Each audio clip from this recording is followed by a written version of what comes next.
Stephen A. Smith, Max Kellerman, I'm Molly Karam. And can I just let the gentlemen out there know, we do care. We might say we don't want anything. We care. Come through. It's my best advice. You ready to do this, gentlemen? Yes. Let's move on to sports. Okay, Let's move on. coming up, the one and only Magic Johnson will be right here in studio. How would he bring back the glory days of the Lakers? We'll ask him that. And you do not want to miss Stephen A. and James Harden going one-on-one. It's today, folks.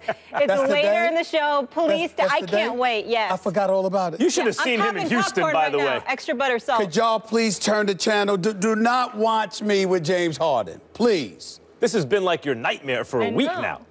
I forgot all about it. I forgot that was today because Magic is in the air. I forgot that. Yeah, that too. It's going to be good. Let's do it. James Harden. Let's get you guys up to speed on the latest with the Knicks. So Stephen A. was working the phones quite a bit yesterday and has some interesting developments that he will share with you here first. Charles Oakley remains banned indefinitely from Madison Square Garden. But there has been some momentum toward a resolution between Oakley and Knicks owner James Dolan. Here's part of a statement that NBA Commissioner Adam Silver issued regarding this disheartening situation. In an effort to find a path toward New York Knicks owner Jim Dolan, Charles Oakley and I met today at the league office along with Michael Jordan, who participated by phone. Both Mr. Oakley and Mr. Dolan were apologetic about the incident and subsequent comments and their negative impact on the Knicks organization and the NBA. Mr. Dolan expressed his hope that Mr. Oakley would return to MSG as his guest in the near future. Stephen A., what is going on here? Well, Adam Silver and Michael Jordan basically, I mean, you can call it an intervention if you want to, but James Dolan, Charles Oakley, and Adam Silver met at the league office. Michael Jordan was on the phone. There were no lawyers involved. Michael Jordan spoke up on behalf of Charles Oakley, just trying to remedy the situation for what I've been told. And essentially what it comes down to is this. You want to do everything you can to avoid it becoming a legal matter. Oakley had intimated that he wanted to have a press conference, that he was entertaining legal action because of the things that were said about him, which he obviously feels, and adamantly so, is false. Michael Jordan confirmed that. According to my sources, he said he is not an alcoholic. He's a social drinker, just like a lot of us are. And so he made that clear to James Dolan. At the same time, James Dolan had some credence with his argument because they do have a video that we haven't seen, a video that is a little bit more incriminating than what Oakley would have led us to believe. This video is about Oakley's behavior leading up to security getting him? Correct. And so as a result, if it were to turn into a legal matter, it may not be as cut and dry as Oakley would have us believe. In any event, James Dolan made it very clear, according to my sources, that he doesn't want to, move forward with any kind of legal action or whatever the case may be. Security, who Oakley was seen putting his hands on in the videos that we've all seen, James Dolan is willing to make sure that that gets squashed as well. And his whole thing is that, listen, I don't know Charles Oakley. They've never even met.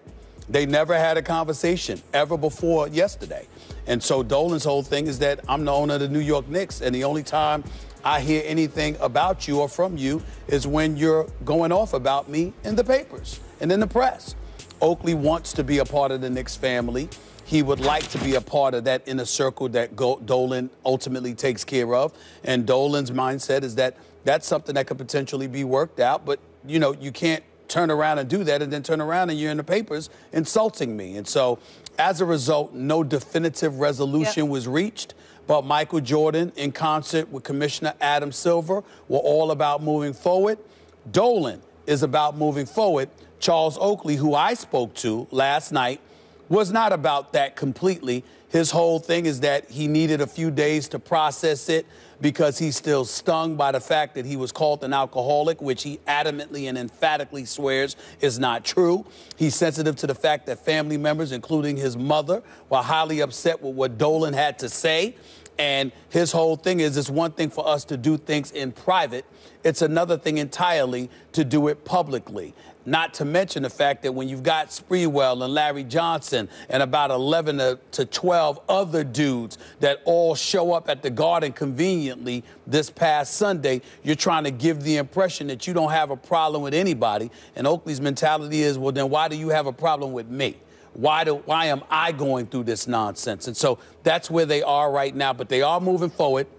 They're not trying to move back. It's just that Oakley has not been as forward-thinking in this process as they would like him to. Real quick, Stephen A. and Max, before we want you to weigh in. This potentially incriminating video, so this will not see the light of day unless legal matters are pursued. Well, I don't know if it's extreme per se, but the video itself does give credence to the argument that Dolan and them was making that Oakley didn't come in there like a quiet mouse, you know, and did absolutely nothing before it happens. No, it will not be made public to my knowledge. James Dolan would have us believe that he was trying to essentially stage an intervention for Charles Oakley, who he publicly questioned, as I don't think any owner of a business should do about a former beloved employee, publicly questioned his mental health and substance issue existence, or questioned the existence of a substance issue. That apparently it doesn't exist. So he acted as though he'd have us all believe that he was staging an intervention for Charles Oakley. What's actually happened here, according to your reporting, Stephen A., here on First Take, is that the NBA has staged an intervention for James Dolan. That's really, like, whatever Dolan's saying, he said, she said, the whole thing, the existence of a video, not, Dolan doesn't want it to go to court, she wants to move forward and everything, etc. Let's look at the big picture, what's actually happening. Hey, I'm basically staging an intervention for this guy. The league steps in and says, no, we're staging an intervention for you. This is a bad look for the league. It's a terrible look for the New York Knicks. A great point. Is it a good look for Charles Oakley? No. He's scrapping with security. There are 5 or 6 guys around him. All that kind of, he gets arrested afterwards. None of that stuff looks good for Oakley. But it looks so much worse for the team and therefore the league that people everywhere, Dan Le Batard was on SportsCenter right before us this morning. I'm with Oakley. I mean, the overwhelming sentiment around basketball and around the sports world is Oakley got done wrong by an organization and an owner, especially, that's power crazy and out of control. True. But here's where Oakley has to be careful. Dolan did throw out an olive branch. Dolan is open to Oakley coming back to Madison Square Garden. Dolan is open to ingratiating himself with Oakley a bit further so Oakley can feel the way that he wants to feel.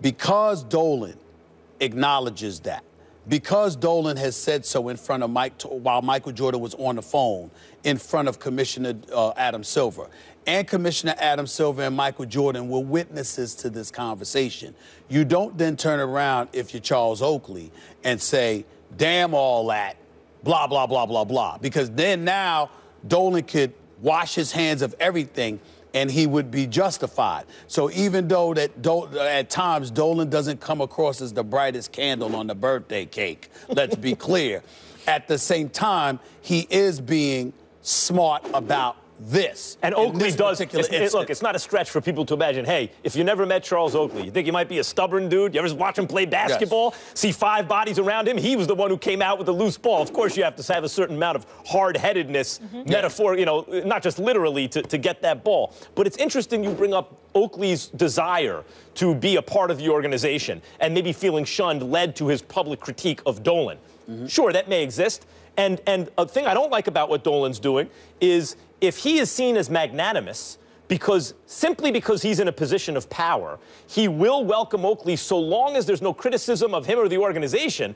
That seems like a fair barter in terms of the truth of the matter, but in terms of the way people are conducting themselves, you feel like telling Dolan, yeah, dude, you have the power so you can insist on that, but all you're really bartering is access in exchange for no criticism. But listen, I spoke to Oakley. I've known Oakley for 20 years, and I got a lot of love for Charles Oakley. But let's be clear, in fairness to James Dolan in this particular instance, the fans can feel any way they want to. Oakley is different. Oakley is a former player. Now, if you just want an apology and you want to move on with your life, that's one thing.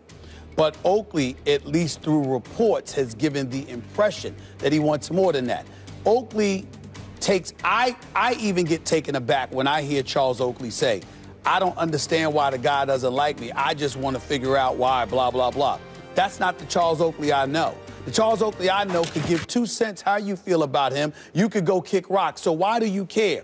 Chances are you care because in some capacity you want to be employed by this man. Now, he hasn't openly admitted that, because I have asked, and he hasn't openly admitted that. There's no question in my mind, however, that that's what he wants. You want to sit up there, and because he's taking care of other players who are less storied in Knick lore than you are. So if they're getting a paycheck from the billionaire, why can't Charles Oakley get a paycheck from the billionaire? And if that's what your mentality is, I'm assuming, I don't know, but if that's what Charles Oakley's mentality is, Max, then the question does beg, it's one thing for the fans to be insulting to James Dolan, but James Dolan is under no obligation to pay people who are going to then turn around and insult him. That's just not smart. That is true, but and that's what Charles Oakley has to remember. I want to contextualize that a little bit, though, because I had lunch with a Knicks legend one day. I won't mention his name here. On the day of the decision, where LeBron went to Miami, and everyone in New York was very upset about it. Yep. And this legend was talking about the fact that the Knicks don't trade on their past, specifically those 2 championship teams from the late 60s, early 70s.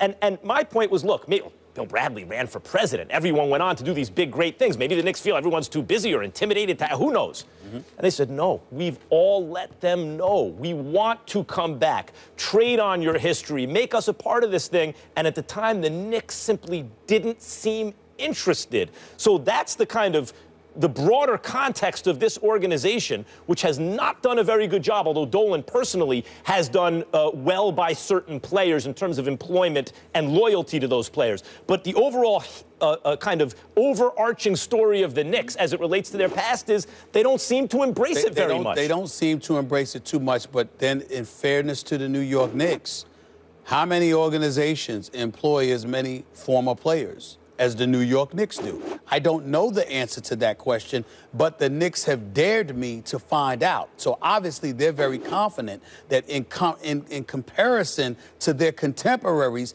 that they do right by their former employees, more so than they're given credit for and more so than other organizations. If that is true, then you're Oakley. You have to think about that when it comes to talking about Knicks in the future. So let's pretend Oakley